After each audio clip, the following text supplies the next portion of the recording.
주신 또 수고하고 무거운 짐을 지고 있다가 이 자리에 여러분 오셨는데 참 잘 오셨습니다. 우리 옆에 계신 성도님들 이렇게 인사했으면 좋겠습니다. 짐보따리. 저 보지 마시고요, 옆에 계신 성도님 보면 짐보따리 내려놓읍시다. 여러분 내려놓으실 때 주님 주시는 평안함을 통해서 말씀도 귀에 쏙쏙 들어오고 또 돌아갈 때 여러분의 발걸음도 가벼워서 삶의 현장에서 자작천국, 저 천국의 은혜를 맛보며 살아갈 수 있는 저와 여러분 우리 모두 되기를 주님의 이름으로 축복합니다. 자, 오늘 제목의 말씀을 따라해 보겠습니다. 세상만사 혹은 인생만사 세옹지마. 인생만사 세옹지마라는 제목으로 말씀을 전하겠습니다. 흔히들 인생을 항해에 비유합니다. 때로는 순화하여서 순적하게 순탄하게 건너편에 있는 항구로 도착할 때가 있지만은 때로는 역풍, 때로는 광풍을 만나서 고통 가운데 전진하지도 못하고 뒤로 가지도 못하고 그 자리에서 맴돌며 표류할 때도 있습니다. 한나라 초기 백과사전인 회남자에 나오는 인생훈에 보면은 오늘 제목의 소대의 말씀처럼 바로 세옹지마라는 그런 이야기가 등장하고 있습니다. 이는 인생의 기륭화복은 변화가 많아서 예측하기가 참 불가능하다라는 그런 의미입니다. 성경은 또한 이렇게 말씀합니다. 잠언 27장 1절 말씀 우리 크게 한번 읽어보겠습니다. 잠언 27장 1절입니다. 시작. 너는 내일 일을 자랑하지 말라. 하루 동안에 무슨 일이 일어날는지 내가 알 수 없음이니라. 아멘. 가만히 보면은 세상의 고사성어를 통해서 가치 있고 의미 있는 말들 이미 성경에 다 기록이 되어 있습니다. 하루 동안에 무슨 일이 내 앞에 또 나와 함께하는 동력자들 가운데 일어날지 아무도 알 수 없다고 말씀합니다. 맞습니다. 인생은 무슨 일이 일어날지 모르는 안개 속과도 마찬가지입니다. 분명히 하나님이 만드신 동서남북은 있는데 지금 있는 자리에서 어느 쪽이 북쪽인지 어느 쪽이 남쪽인지 분간을 할 수 없는 것이 오늘 하나님께서 우리 인생 가운데 허락하신 하루의 삶이요 인생의 길입니다. 우리는 이처럼 안개 속과 같이 예측할 수 없는 삶 가운데서 오늘 또 하루를 살아갑니다. 이런 일은 오늘 본문에서도 발견이 됩니다. 이 시간 본문을 중심으로 인생만사 세옹지마라는 제목으로 말씀을 함께 전하겠습니다. 우리 24절 말씀 다시 한번 읽어봅니다. 24절입니다. 시작. 바다에 큰 놀이 일어나 배가 물결에 덮이게 되었을 때 예수께서는 주무시는지라. 아멘. 예수님이 함께하는 인생에도 큰 풍랑은 일어납니다. 예수님이 베드로의 장모의 열병을 고치시고 배를 타고 건너편으로 가실 때 일어난 사건이었습니다. 예수님은 지금 제대로 함께 유람선을 타고 너희들 그동안 사역에 참 힘들었지 유람선을 타고 지금 바람 쐬러 지금 배에 승선하신 것 아닙니다. 다음 사역을 위해서 또 다른 하나님의 뜻을 이룰 다음 사역지로 옮겨가기 위해서 배에 승선하였습니다. 그런데 얼마 가지 않아서 예상치 않은 큰 풍랑이 일어납니다. 설마가 현실이 되었습니다. 갈릴리 바다는 언제 어디서나 예상치 못한 큰 풍랑이 자주 일어났다라고 말하고 있습니다. 요즘도 그런 일들이 종종 일어납니다. 오늘날로 말하자면은 그날의 일기예보가 잘 맞지 않는 장소입니다. 가는 날이 장날이라 예수님이 승선하신 그날도 마찬가지였습니다. 갈릴리 바다는 지형상으로 지중해보다 해수면이 약 210m 정도 낮은 곳에 있습니다. 그렇기 때문에 주변에서 불어오는 찬 공기와 갈릴리 바다 수면에서 떠오르는 뜨거운 공기가 부딪히면서 때로는 돌발적인 그런 상황이 일어납니다. 2000년 전에 예수님과 제자들이 마주친 이 위기 상황의 현실은 예수님과 제자들만의 이야기가 아니라 바로 오늘 또 우리의 삶 속에서도 여전히 일어나고 있는 우리들의 이야기이기도 합니다. 세상 만사 속에는 모든 것이 다 포함되어 있습니다. 그래서 세상 만사라고 하지 않습니까? 고요할 때가 있으면 시끄러울 때가 있습니다. 내 삶 가운데 오늘만 같아야라 형통할 때가 있는 것 같으면 제발 꿈이었으면 좋겠다 불통할 때도 있습니다. 웃을 때가 있고 울 때가 있습니다. 칭찬 들을 때가 있고 때로는 눈물 콧물 날 정도로 꾸중 들을 때가 있습니다. 때로는 이익 볼 때가 있지만은 때로는 아깝다 손해 볼 때가 있습니다.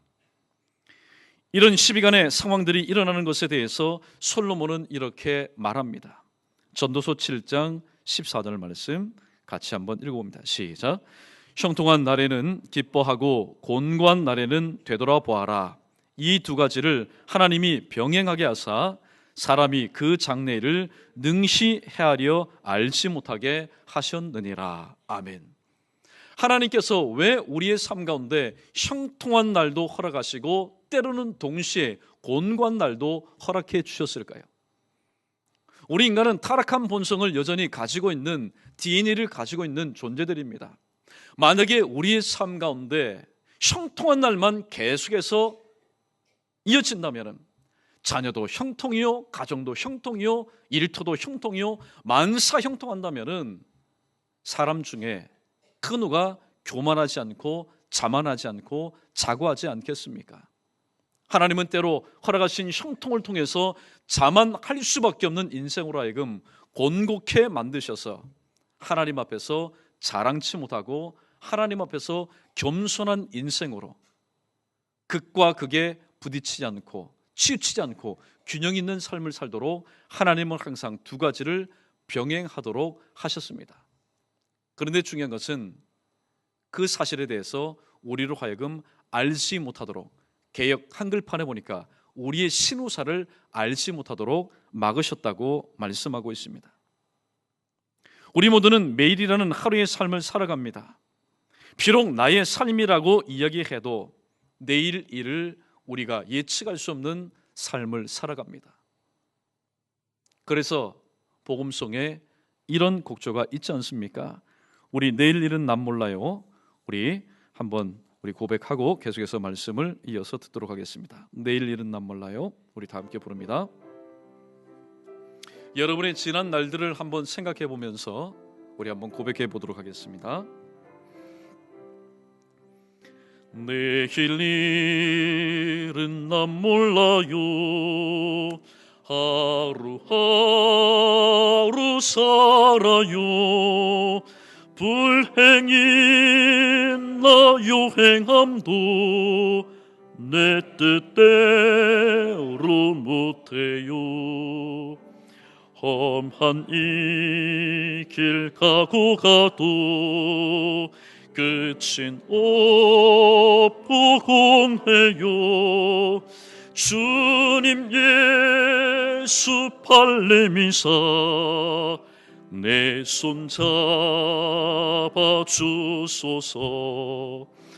내일 일은 난 몰라요. 장래일 또 몰라요. 아버지 연날 붙드사 평탄한 길 좁은 이 길 진리의 길 좁은 이 길 진리의 길 주님 가신 그 옛길 힘이 들고 어려워도 찬송하며 갑니다. 성령이여 그 음성을 항상 들려주소서. 내 마음은 정했어요. 변치 않게 하소서. 내일 일은 난 몰라요. 장래일 또 몰라요. 아버지요 주신 소명 이루소. 만왕의 왕 예수께서, 만왕의 왕 예수께서 이 세상에 오셔서 만백성을 구속하니 참 구주가 되시네. 순교자의 본을 받아 나의 믿음 지키고 순교자의 신앙 따라 이 복음을 전. 두 손 들고 부릅니다. 불과 같은 성령이여 내 맘에 항상 계셔. 천국 가는 그날까지 주여 지켜주. 불과 같은 성령이여, 불과 같은 성령이여 내 맘에 항상 계셔. 천국 가는 그날까지 주여 지켜주옵소서. 할렐루야. 오늘도 우리는 이렇게 생각하면서 살아가고 있습니다. 내가 살아가고 있으니까 내 날이다, 마이데이다, 그렇게 생각하지만은 사실 우리에게 날을 주시고 시간을 주신 분은 하나님이십니다. 그러므로 시간도 내 시간이 아니고 날도 내 시간이 아닙니다. 그러므로 오늘 이 복음성의 가사의 내용이 맞는 것 같습니다. 우리가 겸손해질 수밖에 없는 이유가 바로 여기에 있는 것 같습니다. 왜냐하면 내일 일을 나는 모르기 때문에. 내일 일을 모르는데 어떻게 우리가 장래일까지 미리 앞당겨서 알 수가 있겠습니까? 하루의 삶이 겸손할 수밖에 없는 이유가 바로 여기에 있는 것 같습니다.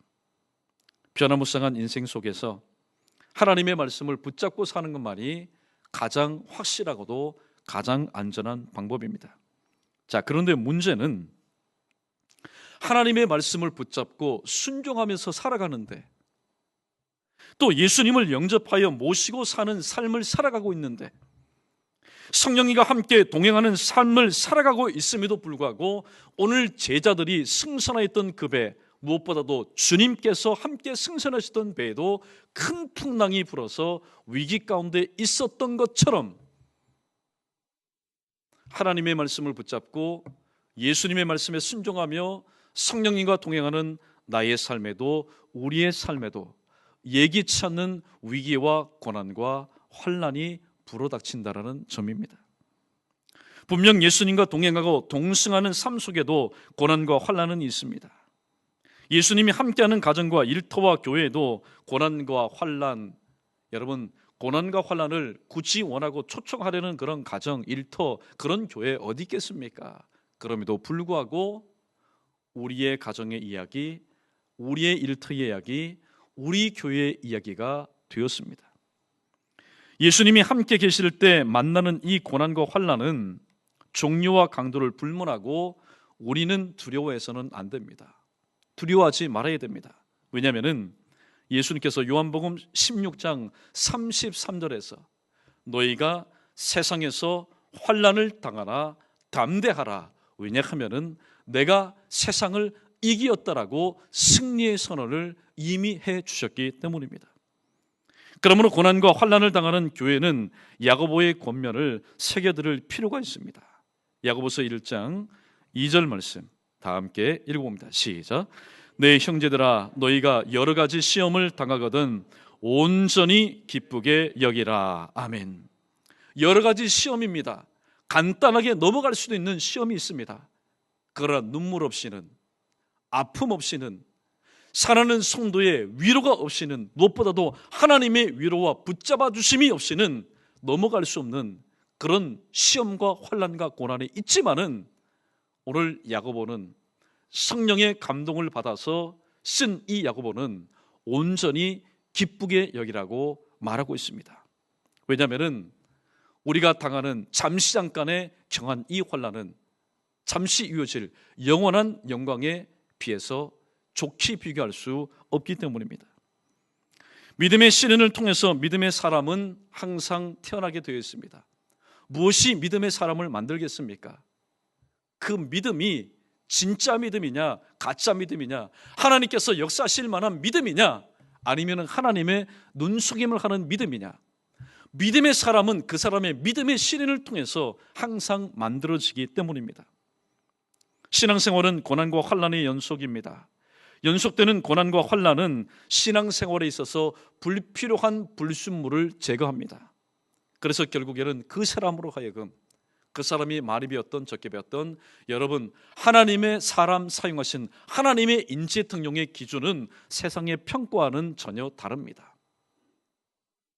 그가 어떤 사람이든지 간에 그 사람에 있어서 불필요한 불순물을 제거하여 하나님은 반드시 욥의 고백처럼 정금 같은 믿음으로 세워주시기 때문입니다. 오늘 본문을 한번 보십시오. 예수님이 함께 승선하신 배에 큰 풍랑이 일었습니다. 그 풍랑, 간이 배 밖으로 나왔지요. 어떻게 창조주신 주님이 탄 배에, 다른 배는 모르지만은 창조주신 주님이 탄 배에 가서 어떻게 부딪히겠습니까? 그러나 이처럼 오늘날도 예수님이 함께 하시는 가정과 일터와 교회에도 큰 풍랑은 일어났었고 지금도 일어나고 앞으로도 일어날 것입니다. 이때 필요한 우리의 자세는 무엇입니까? 큰 풍랑이라는 눈에 보이는, 그래서 우리의 믿음을 뒤흔들고 우리의 믿음을 떨어뜨리는 그 환경을 보는 것이 아니라 여전히 우리 곁에 계시고 여전히 내 안에 계시고 여전히 우리 연희교회와 함께 하시는 임마누엘의 주님을 바라보는 것, 이것이 바로 우리에게 필요한 자세입니다. 이것이 인생 가운데 일어난 큰 풍랑을 믿음으로 극복하고 이기는 유일한 방법이기도 합니다. 인생에 뜻하지 않는 큰 풍랑이 일 때에 함께 계시는 히브리서 12장 2절 말씀, 믿음의 주요 또 온전케 하신 인 예수님을 바라보며 그 믿음으로 직면한 상황을 극복하고 승리하여 하나님께 영광 돌릴 수 있는 저와 여러분, 우리 모두 되기를 축원합니다. 두 번째 25절 말씀 우리 다 함께 읽어봅니다. 25절입니다. 시작. 그 제자들이 나와 깨우며 이르되 주여 구원하소서, 우리가 죽겠나이다. 아멘. 예수님은 믿음이 작은 인생의 기도도 응답해 주신다라는 교훈을 우리에게 주고 있습니다. 예수님은 큰 풍랑으로 인해서 우왕좌왕하는 제자들을 보셨습니다. 그리고 어떻게 꾸중합니까? 어찌하여 무서워하느냐, 믿음이 작은 자들이여, 그렇게 말씀하셨습니다. 만약에 예수님의 관심이 없었다면 제자들에게 있어서 믿음이 있는들, 믿음이 없은들 예수님은 꾸중하지 않습니다. 책망하지 않습니다. 징계하지 않습니다. 성경에 보면은 징계가 없는 자식은 사생아와 같기 때문입니다.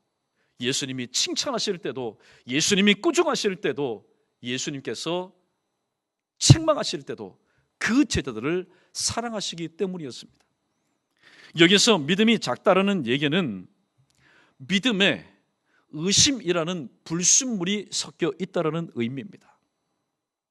다시 말씀드립니다. 믿음이 작다라는 것은 그 믿음 가운데 절대로 섞여서는 안 될 의심이라는 불순물이 섞여 있다라는 의미입니다. 우리가 저편으로 건너가자 예수님이 말씀합니다. 그리고 그렇게 말씀하신 주님께서 지금 배의 한복판에 승선해 계십니다. 그리고 피곤해서 주무시고 계십니다. 지금은 제자들만이 겪는 위기 상황이 아니라 예수님도 함께 겪고 있는 상황입니다. 사랑하는 성도 여러분, 이 사실을 분명히 기억하신다면 교회가 아무리 힘들고 어려운 상황 가운데 있다 할지라도 교회는 주님을 바라보면서 이 모든 것을 믿음으로 승리할 수 있습니다. 우리는 주님을 어떻게 바라봅니까? 주님은 교회의 머리입니다. 우리는 그의 지체들입니다. 지체가 아파하고 지체가 고통스러워하는데 머리가 가만히 있을 수 있겠습니까? 고로 지교회, 지체인 우리 각자의 고통은 곧 예수님의 고통이라는 사실입니다. 그러므로 주님은 지교회가 각자가 힘들어하며 어려워할 때에 저 멀리 감치에서 강 건너 불구경하듯이 제3적인 입장에서 세우신 몸된 교회를 바라보지 않는다는 사실입니다. 오늘 제자들이 큰 풍랑으로 인해서 지금 우왕좌왕하고 지금 아비규환 가운데 있는 이 상황을 누가 더 잘 아십니까? 배에 함께 승선하신 예수님께서 더 잘 알고 계신다는 사실입니다. 그렇다면 결론은 이미 났습니다. 두려워할 하등에 두려워할 아무런 이유가 없습니다. 그런데 제자들은 지금 두려워하고 있습니다. 무서워하고 있습니다. 믿음의 사람도 무서워합니다. 믿음의 사람도 때로는 두려워합니다. 왜냐하면 그 믿음 사이에 의심이라는 불순물이 섞여 있기 때문입니다. 의심이라는 것은 눈에 보이지 않습니다.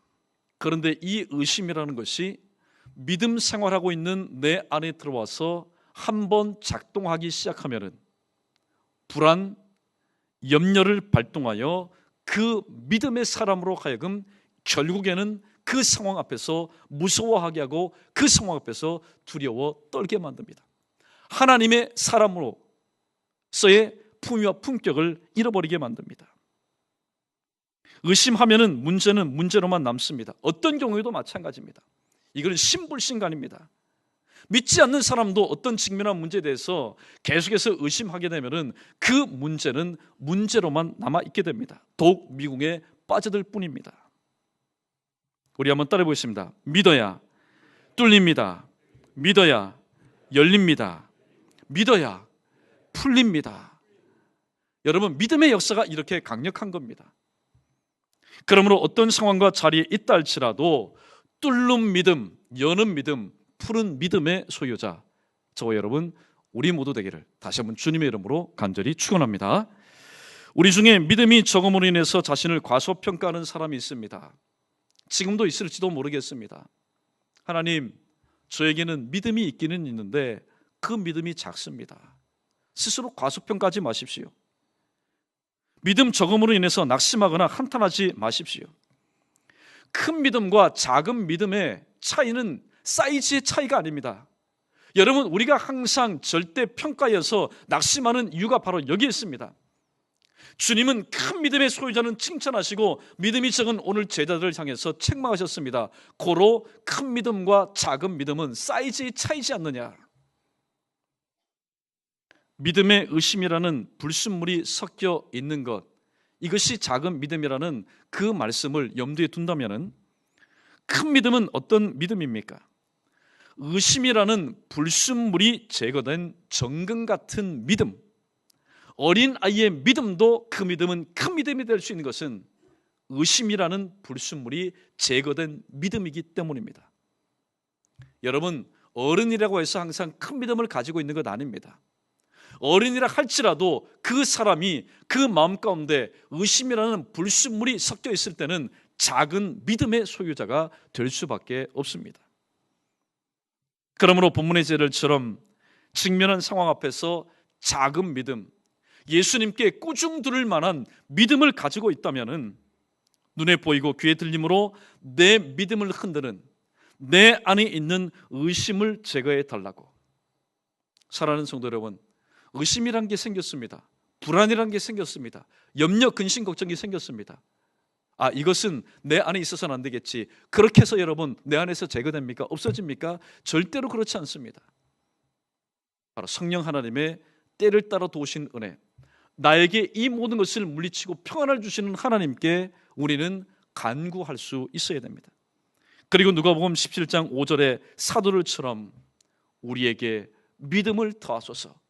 사도들이면은 보통 믿음을 가진 사람은 분명 아닐진데 사도들도 주님께 이렇게 간구합니다. 우리에게 믿음을 더해 주십시오. 비록 작은 믿음이라 할지라도 예수님은 의심이라는 불순물이 제거된 그 정금 같은 믿음을 보시고 역사하시기 때문입니다. 마지막 세 번째입니다. 우리 26절 말씀 끝으로 우리 다 함께 읽어봅니다. 시작. 예수께서 이르시되 어찌하여 무서워하느냐 믿음이 작은 자들아 하시고 곧 일어나사 바람과 바다를 꾸짖으시니 아주 잔잔하게 되거늘. 아멘. 예수님이 인생의 주인 되실 때에 문제는 해결된다라는 아주 간단하지만은 엄청난 권세의 말씀을 우리에게 주십니다. 오늘 본문에서 제자들 웬만한 풍랑이라면은 그냥 지냈을 겁니다. 그냥 지나갔을 겁니다. 왜냐하면 며칠 전에, 몇 년 전에, 몇 달 전에 이 정도의 규모, 이 정도의 세기, 이 정도의 강도의 풍랑을 이미 경험한 경험이 있기 때문입니다. 그런데 난생 처음 보는 큰 풍랑이 배를 향해서 불어닥칩니다. 그런데 지금 이 배에 타고 있는 제자들은 누구입니까? 이들은 갈릴리 바다에서 잔뼈가 굵은 말 그대로 베테랑 어부들입니다. 그래서 조기 수습하기 위해서 안간힘을 써보지요. 예수님께 도움을 청하려고 하는데 예수님은 깊이 주무십니다. 그래서 조기 수습하기 위해서, 예수님 깨도록 하지 않기 위해서 조기 수습 위해서 안간힘을 다 써봅니다. 지난 날들의 자신의 경험, 노하우를 되살려서 큰 풍랑으로부터 벗어나려고 합니다. 그런데 이게 웬일입니까? 벗어나려고 하면은 벗어나려고 할수록 더욱더 빠져들어갑니다. 여러분, 왜 그런지 아십니까? 지금 이 큰 풍랑은 하나님께서 하나님의 영광을 드러내기 위해서 하나님이 준비하시고 하나님의 때 하나님이 허락하신 바로 큰 풍랑입니다. 하나님이 허락하신 큰 풍랑이기 때문에 이 풍랑을 사람의 힘으로 해결하려고 하니 여러분, 안간 힘이든 죽을 힘이든 젖먹던 힘이든 그것이 통하겠습니까? 우리는 잘 생각해야 됩니다. 이것이 일상생활 가운데서 일어나는 일이라 할지라도, 우리는 크고 작은 일이라 할지라도 하나님께 물어보고 여쭤보고, 하나님 이것을 어떻게 해야 될까요? 돌다리도 두드려가는 심령으로 그렇게 감당해야 되는데, 하물며 난생 처음 겪게 되는 이 큰 풍랑 앞에서 제자들은 이것이 하나님이 허락하신, 하나님이 준비하신 큰 풍랑인 줄로 알지 못하고 자신의 지난 날들의 어부의 경험과 어부의 노하우를 살려서 그것을 해결하려고 하니 오히려 더욱더 낙심되고 그 앞에서 자신의 무능력함을 발견할 수밖에 없었다는 것입니다. 다른 말로 표현하자면은 제자들이 자신이 주인이 되어서, 내가 이 배의 주인이 되어서 이 배를 큰 풍랑으로부터 보호하고 모면하려고 하였기 때문입니다. 내가 사는 삶이라 하여서 내가 내 삶의 해결자라는 생각을 우리는 버려야 됩니다. 내가 내 몸의 주인이라는 생각도 우리는 버려야 됩니다. 본문과 병행 구절인 마가복음 4장 30절을 보면은 예수님이 제자들에게 이렇게 말씀하신 것을 우리는 발견하게 됩니다. 아주 평범한 말씀인데 굉장한 진리가 녹아져 있는 말씀입니다. 우리 크게 한번 따라해 보겠습니다. 우리가 저편으로 건너가자. 예, 우리가 저편으로 건너가자. 사실 내용도 중요하지만은 그렇게 말씀하신 분이 누구입니까? 베드로가 얘기한 것 아닙니다. 제자들 중에 한 사람이 얘기한 것 아닙니다. 예수님께서 그렇게 말씀하신 것입니다. 이를 볼 때 건너편으로 가는 그 배편에는 제자들만 있었던 것이 아니라 그렇게 말씀하신 예수님도 분명히 함께 승선하셨습니다. 그렇다면 직면한 일을 먼저 예수님께 구하는 것이 직면한 문제를 해결하는 수순이요, 영적인 질서인 것입니다. 왜냐하면 내 영혼이 잘된 같이 내가 범사에 잘되고 강건하리라고 하나님께서는 범사에 일어나는 모든 일들에 대한 영적인 질서를 세워주셨기 때문입니다. 그런데 지난 과거에 한번 써보니까 됐거든요. 지난 과거에 한번 통했던 자신만의 방법을 고집하고 동원해서 문제를 해결하려고 하는 것이 오늘 본문에 등장하는 제자들의 모습이고, 또한 저와 여러분의 지난 과거 한때의 모습이기도 하였습니다. 직면한 문제가 절대로 해결되지 않는 이유가 바로 여기에 있습니다. 하나님께서 막아놓으신 것을 사람이 열려고 하기 때문입니다. 하나님께서 닫아놓으신 것을 사람이 감당하려고 하기 때문입니다. 하나님께서 꼬아놓은 것을 사람이 풀려고 하기 때문입니다. 어려운 일을 만났을 때에 우리가 주체가 되어 무엇을 하려고 하지 마시고 이 땅의 모든 것의 주인이신 하나님께 기도하며 맡기며 살아가는 그런 지혜가 우리에게 필요합니다. 어려운 일을 당했을 때에 모든 것이 인생의 주인이신, 모든 것의 인생의 주인이신 참된 하나님께 맡겨드린 한 시편 기자의 유명한 고백이 있지 않습니까? 바로 시편 23편 1절 말씀, 우리 다 함께 한번 암송해 보겠습니다. 함께 암송합니다. 시작. 여호와는 나의 목자시니 내게 부족함이 없으리로다. 아멘.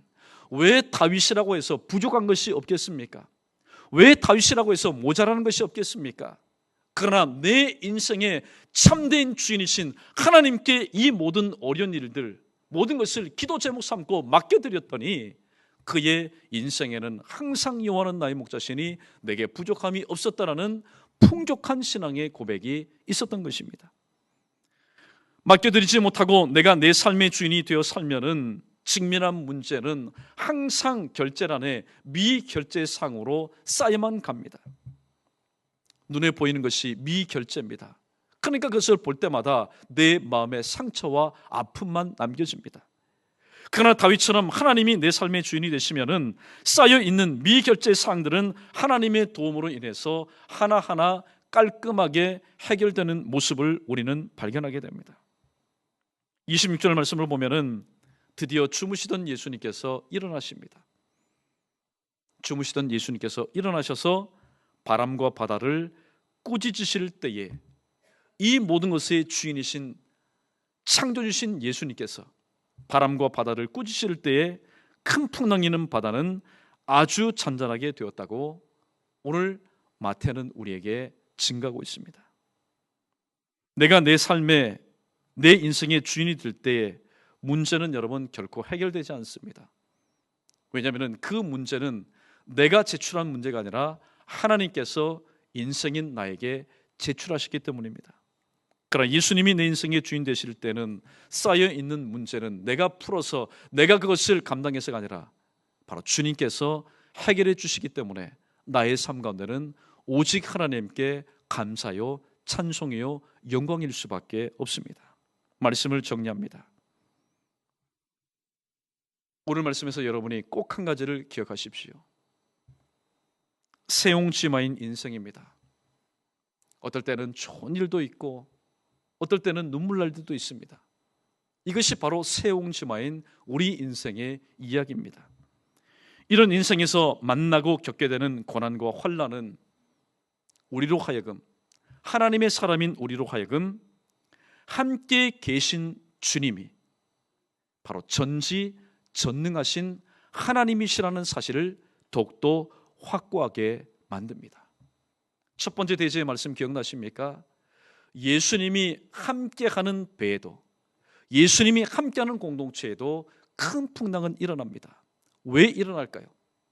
그 풍랑으로 인해서 우리와 함께 하시는 예수님은 단지 나사렛 예수가 아니라, 목수의 아들이 아니라 이 천지 만물을 지으시고 말씀으로 모든 것을 이루시고 성취하시고 회복하시고 치료하시고 치유하시는 창조주 하나님이시라는 그 믿음을 확고하게 하도록 하기 위해서 하나님은 오늘 또 우리의 삶 가운데 함께 계신다는 사실을 다시 한번 기억하시고, 오늘도 예수님을 내 인생의 주인으로 모시고 살 때에 다윗처럼 여호와는 나의 목자시니 내가 부족함이 없다라는 그러한 풍성한 은혜를 여러분 범사에 체험하며 하나님 앞에 영광 돌릴 수 있는 저와 여러분 우리 모두 되기를 다시 한번 주님의 이름으로 간절히 축복하고 축복합니다.